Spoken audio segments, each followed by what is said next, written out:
Hi, I'm Jo, and I think I've been knitting backwards for most of my knitting life. I'm self-taught, so I really don't know when this wrongness crept in, but it was only recently that the oracle that is my other half's mum told me, and it turns out that the way I knit is used as an effect. It gives you twisted stitches. So you could say the way I knit is effective. Oh, that's so bad. Anyway, this is my knitting sample. All the stitches look nice and neat and not really twisted, but I don't have anything to compare it to because this is the way I knit. And to be honest, it really wouldn't worry me at all because I'm quite happy with the effect. But anytime I try to do an increase, I end up with this horrible gapage, and I'm wondering if this is why. So how am I knitting backwards? Although I suppose I can't really call it backwards knitting because backwards knitting is a style on its own. So twisted stitches? And anyway, what I'm doing is quite subtly wrong. So I'll try to be concise. Basically, when I knit, I'm supposed to go underneath like this, but I go in like I'm purling. And then when it comes to the purl, I think you can guess where this is going. I'm supposed to go in over the top, but I go in like I'm going for a knit. So it's a very subtle difference, but it does twist the stitches. I'm hoping that if I fix this, then I'll fix my increase problem. But also, because it is used as an effect, I'm wondering what it would look like next to normal knitting. So I'm gonna knit up a little swatch at the end to see what the differences are, because it could be quite an interesting effect. But first, I need a project. I need to retrain my muscles to knit the right way, and I've decided that a moss stitch pattern will be a really good thing to do because it's the same amount of knit and purl throughout the entire project. Just a heads up, because this confused me when I was researching moss stitch projects. Moss stitch UK is actually seed stitch in the US. If you want moss stitch in the US terms, you actually have to search for Irish moss stitch in the UK. And there is a third term called simple seed stitch, but that is a different stitch. There we go.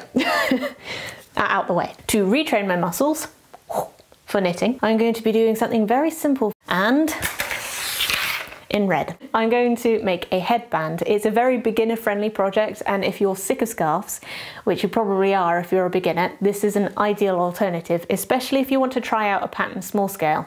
I'm going to use 4mm needles, which is half a size smaller than the wool I'm using, which is an Aran weight cotton drops thingamy in this rather nice red. I'm going to do 10 stitches because I need an even number of stitches, and I think 10 would probably be a good thickness. Right, cool, let us begin. Purl is an over, right. Okay, start again. Frog 1, over, good, no, bad. I'm knitting like a beginner again, God. Right, okay. Cast on row done. That was a bit more of a brain workout than I thought because I had to keep reminding myself which way to go. And I almost knitted my hair into it, which is, you know, also hazards. I'm used to much neater than this, so maybe it'll sort itself out.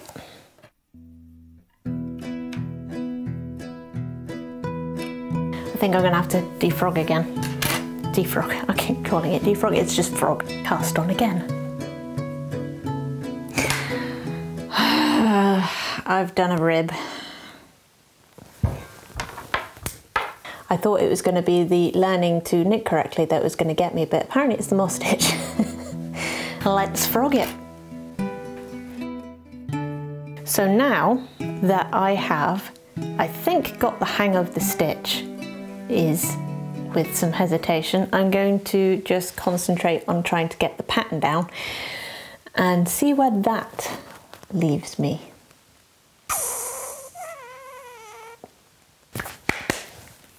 Do it. Fourth time charm. Fourth time's a charm. Now I have done this. Here represents my fourth attempt, and it represents 3 things going wrong, but all with the same cause, and that is that I'm switching off.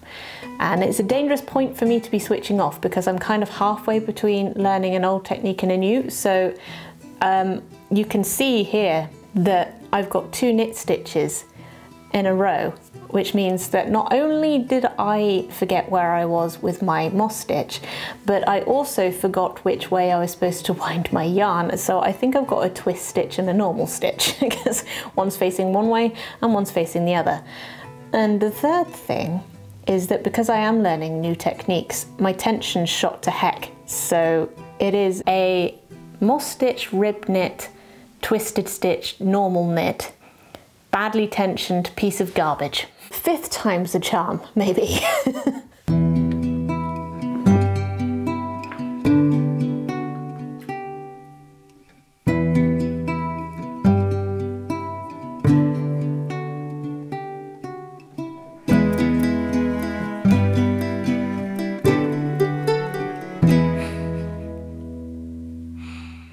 Fetching.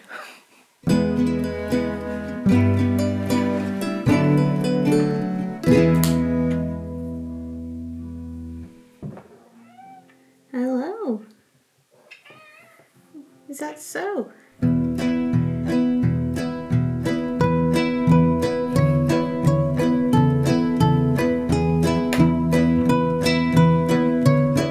I have a hungry cat.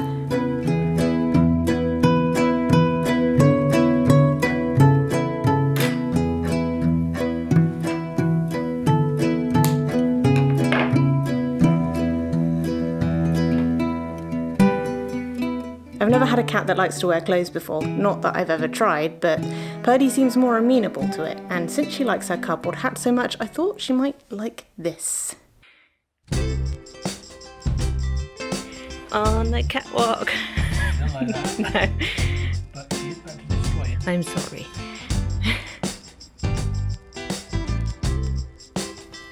I take that as a no then.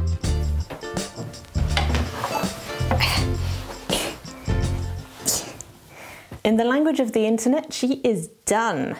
And, ooh, moss stitch takes a minute, but it was well worth it because my knitting is officially fixed. I can even knit without muttering to myself, so humble brag. But yeah, I'm quite pleased with this, and not only have I fixed my knitting, but I think, and this might all be in my head, but I think my knitting speed is actually increased. Could be wrong, I'd like to think it's true. But to top it all off, I've got this rather fetching red headband, which I will expertly model for you now.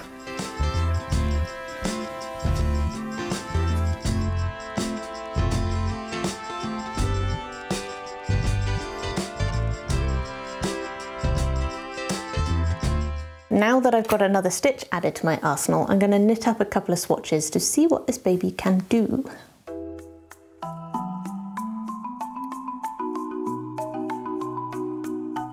So I've done my little samples. I've got 5 different stitch patterns here that I've tried out.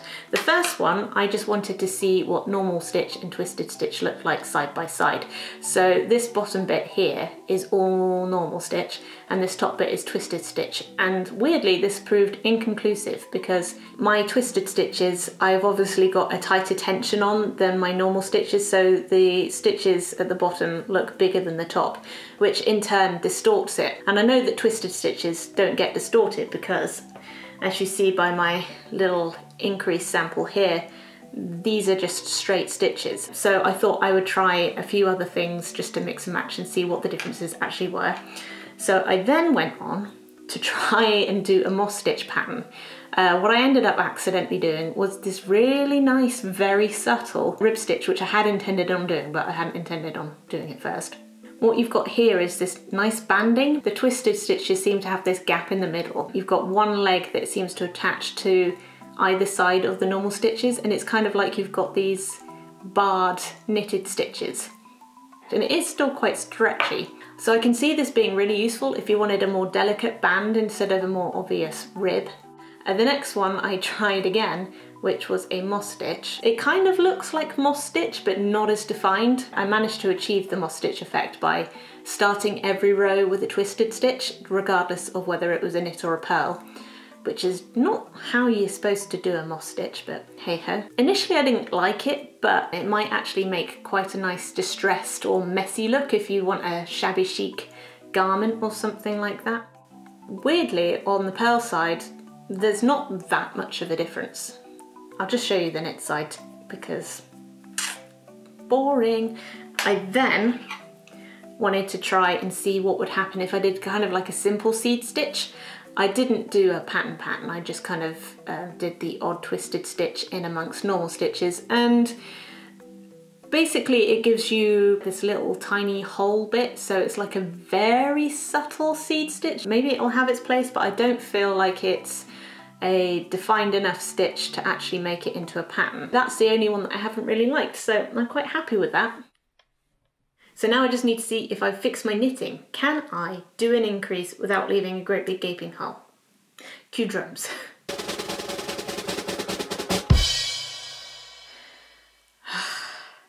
That's a relief. I've improved. All these years, I've really struggled to do an increase. I've made so many gloves where I've got to this part and I've ended up with gaps around here. And all it was that I was knitting the wrong way around. So thank you, Ian's mum. I don't know what to say. I honestly didn't expect this to work. I was expecting to do oh, I'm glad that I've learnt this new stitch. It was the journey and all that kind of stuff, but it worked. Now I'm just kind of left a bit speechless. I'm just gonna stare at it for a minute. This little bit here, look at it. I mean, it's not perfect, but it is a huge improvement on this look. So yeah, on that happy note, I fixed my knitting. I learnt some new patterns. I learnt a new stitch. And all in all, it's been a positive experience. Oh, and yes, to boot, I've got this rather fetching headband. I'm just gonna have to take a moment and be happy, I think. Relief. Relief. So have any of you had this particular problem? Is it just me? Am I the only person that's knitted twisted? And have you had increase issues with it? I mean, have you been knitting twisted but you can do increases? Let me know. I mean, have you had, I'm going too many questions here. Have you had any issues where you just couldn't fix the problem and you changed one thing and suddenly everything fell into place? I would be very interested to read any of those stories because I might learn something and maybe somebody else will too. I'm just so happy, sorry. Anyway, thank you for coming on this journey with me. I hope to see you again. Maybe bring a friend and a cup of tea. See you next time. Is that better?